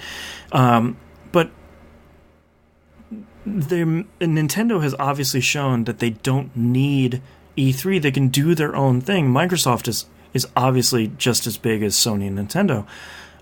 So at what point do they say, like, this is a lot of money, we can just have Major Nelson go on a live stream for 2 straight hours on a regular weekend in May, and we'll just do the same thing? I think the biggest thing about E3 is the thing that I'm guilty of forgetting it. I think everybody is.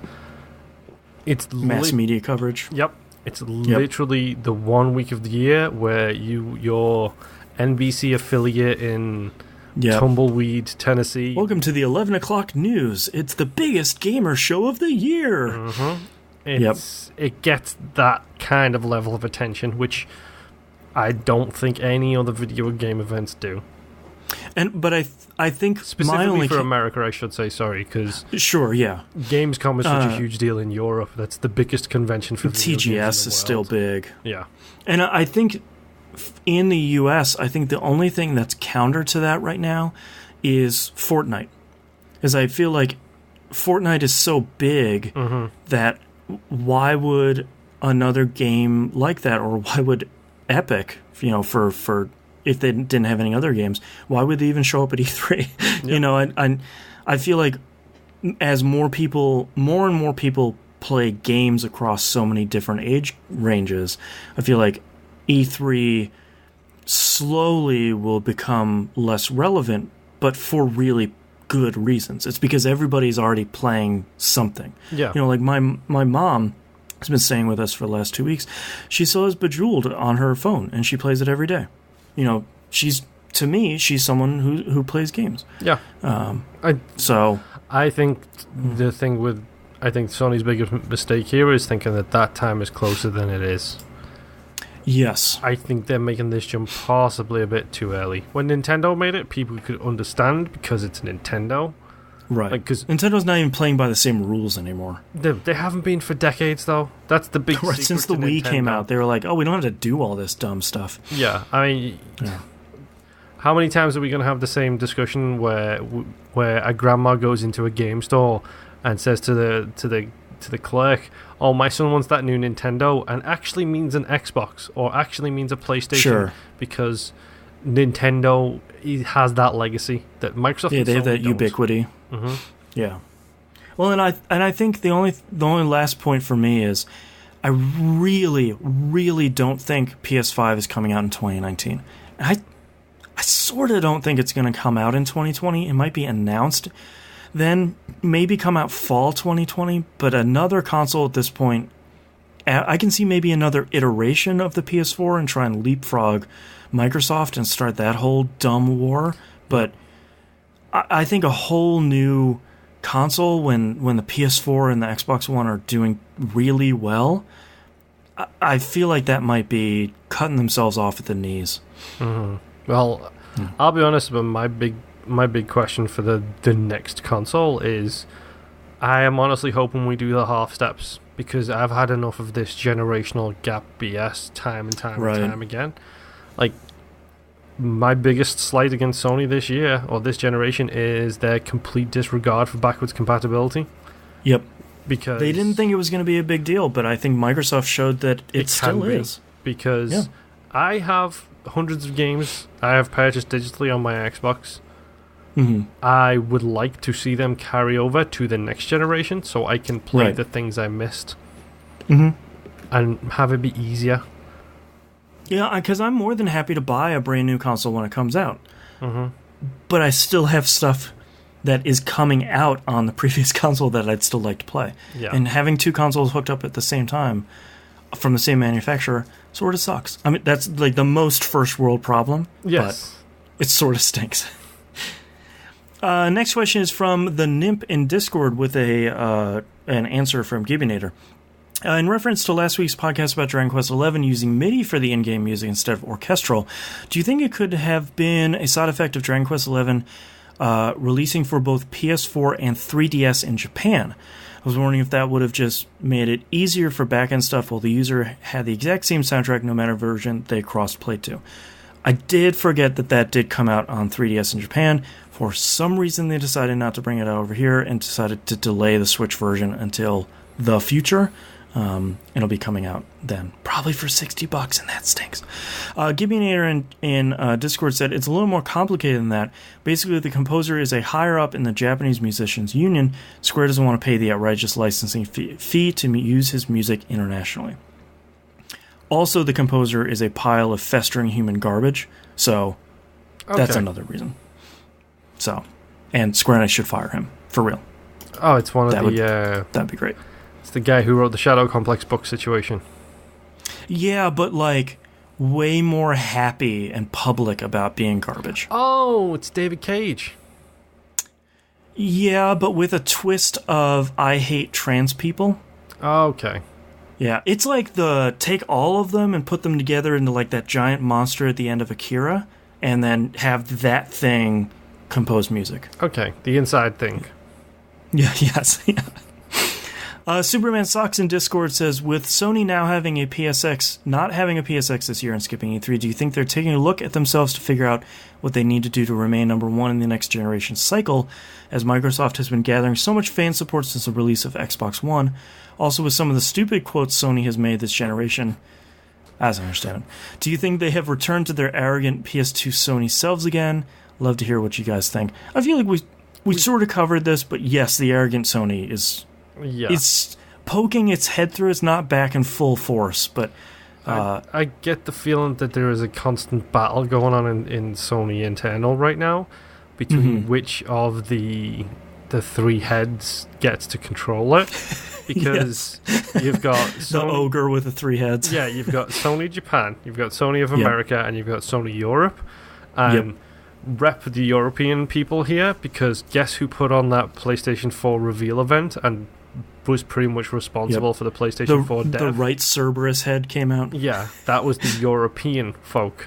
Yep. And it feels like the American and Japanese heads are taking over a little bit right now, and that ego is back. I mean, that's always been the rumor, is that those are the two branches that want to own the PlayStation because they think they can do it better. But the Japanese way of making a console and the American way of making a console are so at odds with each other, which works well for Microsoft and works well for Nintendo. But when you have the two of them fighting, the middle ground is never going to be good. By our powers combined, we are a cluster. Exactly. Yeah. Next question. We only have two more questions here. Next question from Maximus Prime in Discord. Apparently, Microsoft did a co-marketing deal with Bethesda sometime back because they've had their logo popping up at the end of Fallout 76 ads all over TV and YouTube. I have noticed that. Also, mistake. Yeah. With Fallout 76 currently setting at a disastrous 48 on Metacritic, and with it being the most criticized game on YouTube I've seen in years, what do you guys think of the game's What do you think the game's poor performance has done to the already struggling Microsoft brand? What do you think Microsoft can do to control the damage? So I want to hop in here. I think Microsoft is incredibly lucky here because the poor reception for Fallout 76 has landed squarely on Bethesda. Yeah, nobody is saying Microsoft have made mistakes. Right. Nobody is posting videos of the last 10 times that Microsoft have shot themselves. And it's not a platform exclusive, so I feel like Microsoft did the right thing by saying, we're going to get co-marketing for the next Fallout game.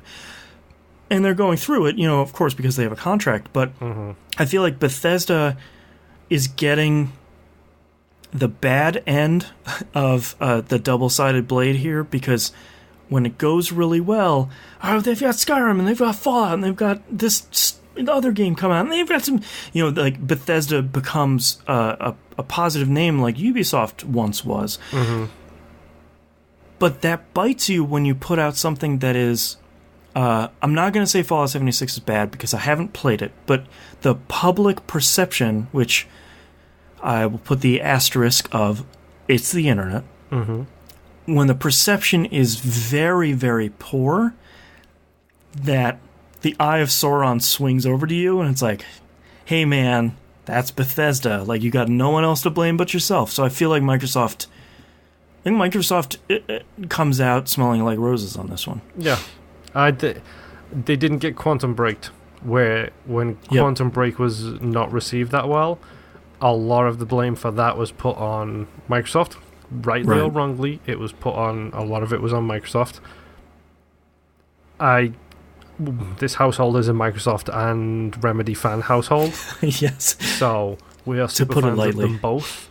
So I'm not going to try and play that blame game, but that was the dangerous thing about exclusivity. Same with Beats by Dragons. Same with the Scalebound. There we go. Thank you. I always forget the name of that game.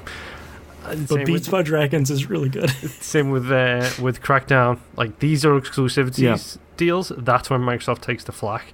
I think co-marketing like this, it's just business. It's just business, and I do think they've kind of got away with the fact that none of it seems to have come on them. Not a single jot of this seems to have come on. And it really shouldn't. It shouldn't. They didn't publish it. They didn't develop it. Like, they're just saying, like, hey, don't forget it's on Xbox One. Yep. Yeah. And I would sort of respectfully take umbrage with Maximus's Prime saying that the Microsoft brand is struggling. I actually think it's on a major uphill swing starting at this year's E3. And I think you've seen E3 coming out really strong, marketing around the often delayed games getting really strong, and the messaging around that getting really strong. They're more clear with issues than ever. Yep. Backwards compatibility is doing great. The accessibility controller did a ton, especially with that trailer that just came out, the Play Games Together trailer that came out this week. It made everybody cry. Like, I feel like they're finally starting to gain ground where they've been struggling to do so over the last couple of years. And I think, to me, as someone who it's not their primary console, I really don't think the brand is struggling anymore. I think it's continuing to make, it's not even crawling, it's continuing to make strides out of that hole that they were in for the first couple of years of the Xbox One's life cycle, that they've finally figured out how to market themselves out of it. Yeah, it's like they've got out of the hole, now they're on the lip of the hole, now they can just see Sony in the distance and they've got to catch up there. Yeah, which shouldn't be that hard in 2019. No, not the way Sony are going. I mean, the thing that I heard recently was like, it's kind of Microsoft are hinting at the fact that they don't even want to be in the same market as Sony anymore. Like, they don't even compare themselves as direct competitors to Sony. I don't think the Xbox will ever be not compared as a direct competitor, but I mean, the Switch is still compared to the PS4 by most people, even though they're different markets. Yeah, but I think Microsoft are doing a smart thing with how much they are diversifying, because you look at their plans for the next quote-unquote generation, and you've already got rumours of streaming-only box, diskless system. Right. Who knows what the if it's going to be a case of the X is powerful enough, after this date, games will only work on the X. Right. Or if they've got an X.2 or whatever it is, like the next step up from that. Right. Like, it'll be really, really interesting to see where they go from here, because they have so many doors open, because Microsoft are a big company. They do enterprise stuff, so they've got the server racks, they've got the, everything like that they need to expand. They've got that stuff on lock. Yeah, they can expand in that way if they want. I love Sony, but what if Sony going to put a bunch of TVs in a server rack and hope that does their streaming service? Saying that PSN is a robust network is laughable. It's a lie. Still, it's a punchline. PSN. It's like, oh, you're killing me. Mm-hmm. No, really, PSN, you're killing me. But yeah, I think the best thing is 2019 is Microsoft's for the taking, and I think that's really exciting because it hasn't been that way for a while. I'll cross my fingers for Spency. Send him a Christmas card and hope he does well. Stay strong, Spency. T-Bomb Rocks has 2 final questions here for us. Another rumor from an Xbox-centric Spanish site has surfaced that Xbox is looking to acquire IO Interactive, the Hitman devs. My question is, over the next 2 to 3 years, how many more devs do you see Xbox buying, and which ones seem like top candidates? They've sort of scooped up everyone I think I would want them to buy. Yeah, 2 more, I think.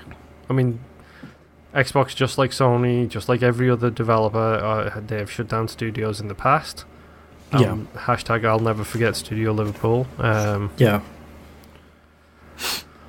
Bullfrog. Whoa. Thanks, EA. R.I.P. Bullfrog. They've been dead for 20 years and I'm still salty. Yeah. Hashtag, what's it called? Cyanosis? No, well, yeah, there's them. No, the guys who did... Psygnosis became Studio Liverpool, didn't they? Oh, that's right. Yeah. We probably have this conversation once a month, and I always go, oh, that's right. I just remember the owl logo, like the purple owl logo. So good. No, I was thinking of the Command & Conquer devs. Oh, yeah. Which, actually, I'm not sure if you saw that the last couple of weeks. Getting the band back together, that whole team is coming back to EA to remaster CNC 1 and the Red Alert series. Good. They deserve it because that's a legacy that should not die. It's a legacy that should live on forever. Yeah. Never mind CNC 1, just give me Red Alert. Give me 1 and 2. I mean, IO would be a good pick for them, because I think IO's biggest problem is they've been stuck with... I was actually talking about this with my wife earlier. They were stuck with Weeby, Square. Right? Oh, Square, yeah. And then Square cut them, blaming them for millions of dollars of losses. And for Hitman 1's runaway success. Yes. How could you guys? Same with Tomb Raider 1. This is the exact topic I was talking about with my wife earlier. They're still not happy with any of the Tomb Raider sales, by the by. No. Square. Well, how many $1 million loss did they post? Oh, anyway, let's not talk about that. It's... I don't know, IO's good. They could do with it. I know Warner Brothers are publishing the new one, but I don't know if Warner Brothers purchased the studio. They might have just purchased the publishing rights. Yeah.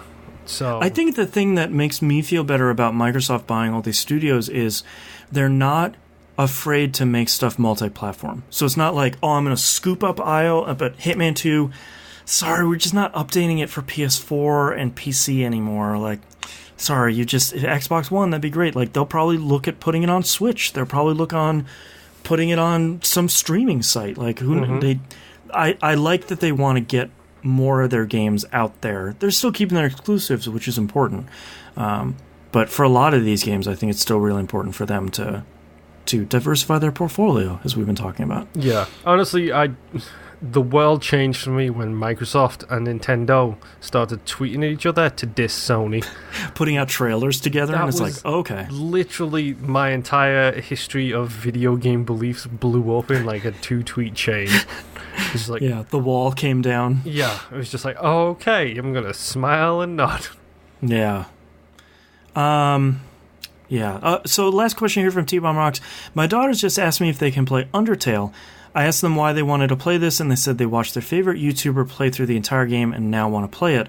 My question is, have you ever watched an entire game playthrough without ever playing it yourself? Undertale would be one for me, because I couldn't finish it. I bounced off of it too many times. Is it the humor? No, just I got tired of going into a fight and like trying all the options for how to not kill someone. I felt like it was a little bit, as you know, a little tired of like try all the options. Something changed. Try all the options again and like rinse and repeat for a whole boss battle. Yeah, I don't think I've ever watched a full playthrough of. Actually, no. There is one game I have watched an entire playthrough of and then played it myself, and I bequeath anyone to watch the entire playthrough I watched and then not play it yourself. Okay. You already know what the game is. I feel like I don't. Mm-hmm.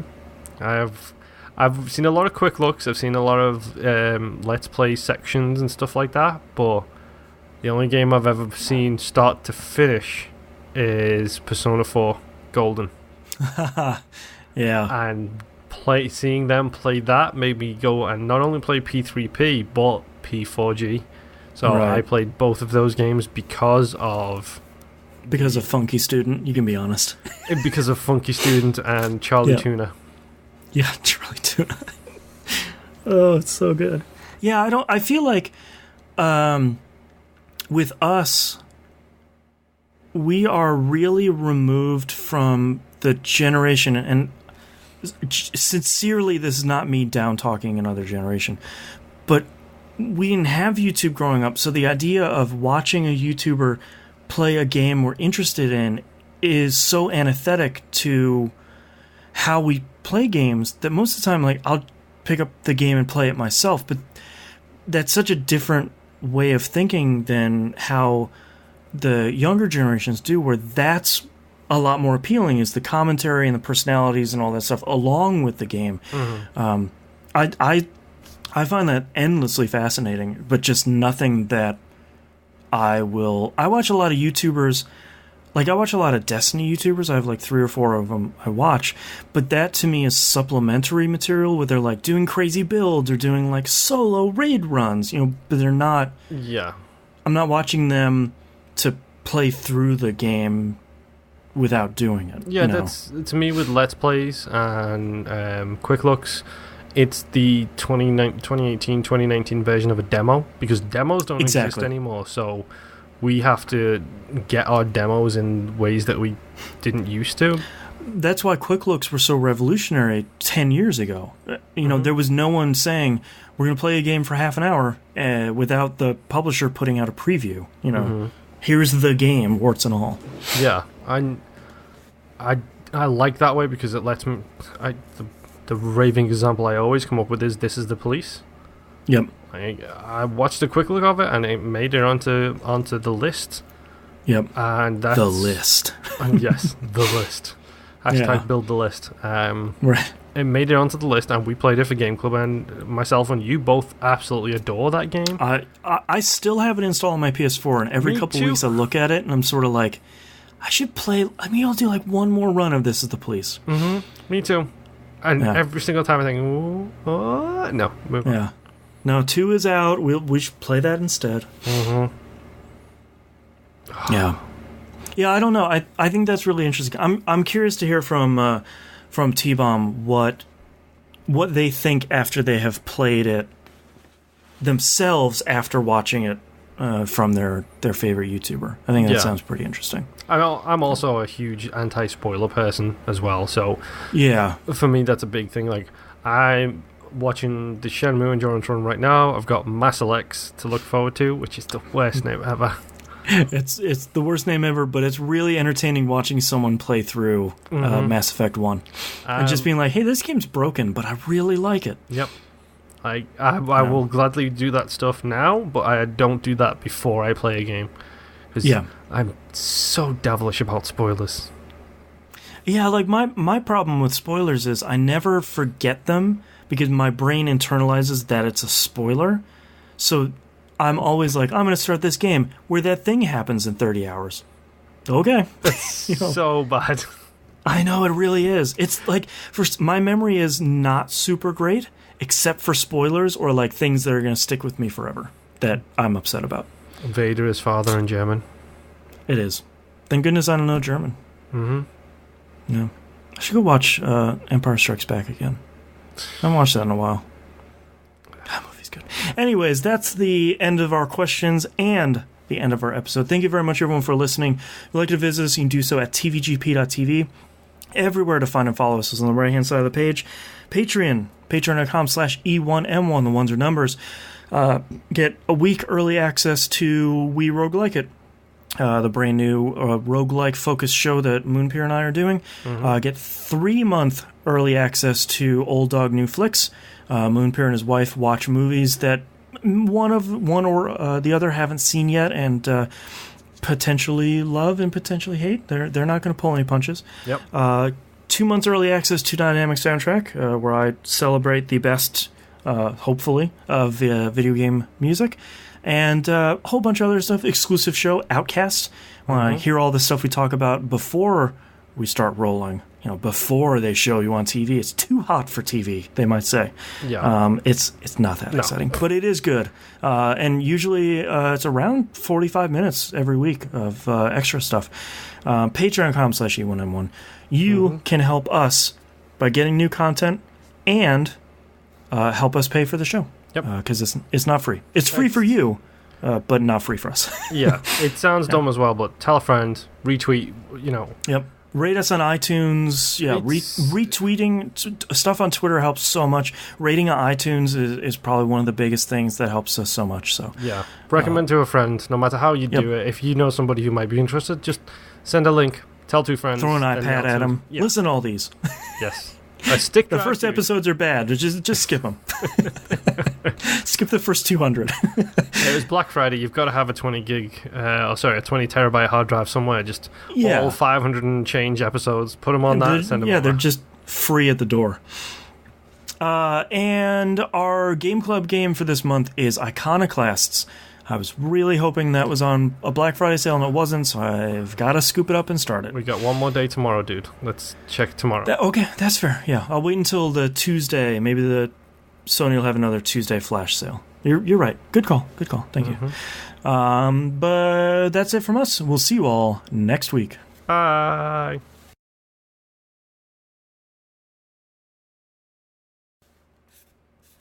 I have so many titles. Oh god, I've got a couple as well. I have 1, 2, 3, 4, 5, 6, 7, 8, 9. You might have beat me, I'm not too sure. Alright, hit me with your titles. I played some Spotify. Meh. I could not. What is the onomatopoeia for? How do you spell? It's subtitled as B-A-A-A-A-A. That's really good. I don't know how to spell onomatopoeia. Best O-N-O-M-E-T-A-E-P-A. There it is. Something like that. What do we call the sound a goat makes? Word reference forums. Best thing is come up with bleat. That's not. It's called a bleat, but it's not. Yeah, a list of animal sounds. Yeah. Okay, there's a Wikipedia page for a list of animal sounds, so you know what I'm going to be reading for the rest of the night. Yep. Focus. Head grin when she says that as well, by the way, it's so good. Kicks the fifth wall down. Your masters in Assassin's Creed. Symphony of the Night Problem. JRPG Final Dungeon BS. This is 2, potentially 1, but it's a bit long for 1. I could have the money, I won't have the time. Okay. Which is I could have the money / I won't have the time. That's a really good title, even though it's too long. Damn. Xbox One. Crickets. Let Them Have 8. And the other SRPG. The other SRPG? 1 second. In 5. Sorry. Alright, I have Game of the Year contender, which I feel like was funny in the moment, but not for... that's the best ending. That fool got Julius Caesared. That was me, wasn't it? Yeah. The Kickin' Guys. Ring kind of thing. Assassin's Creeding It. Let Them Have 8. It's really good. Digital Dave. Masters and Assassin's Creed, and last but probably my favorite is Beats by Dragons. Okay, yeah, I think it's got to be Beats by Dragons. Let them have 8 or The Fool Got Julius Caesared. The Fool Got Julius Caesared is really Julius Caesared is really good. I would suggest Beats by Dragons because it's really punchy, but God, the other two are so good. Yeah. I almost swore then. That tells you how tough of a decision this is. Yeah. I never thought I'd use Julius Caesar as like a verb. Yeah. But Beats by Dragons is really good. Let's do Beats by Dragons because it sounds like my kid is melting down downstairs. Okay. Alright, circle that bad boy. Alright, starting in 3, 2, 1. This is That Video Game Podcast, episode 579 for November 26th, 2018. Beats by Dragons. Cost you a cave full of gold. Alright, thank you so much everyone for watching us live. Bye. See ya. And we can stop recording.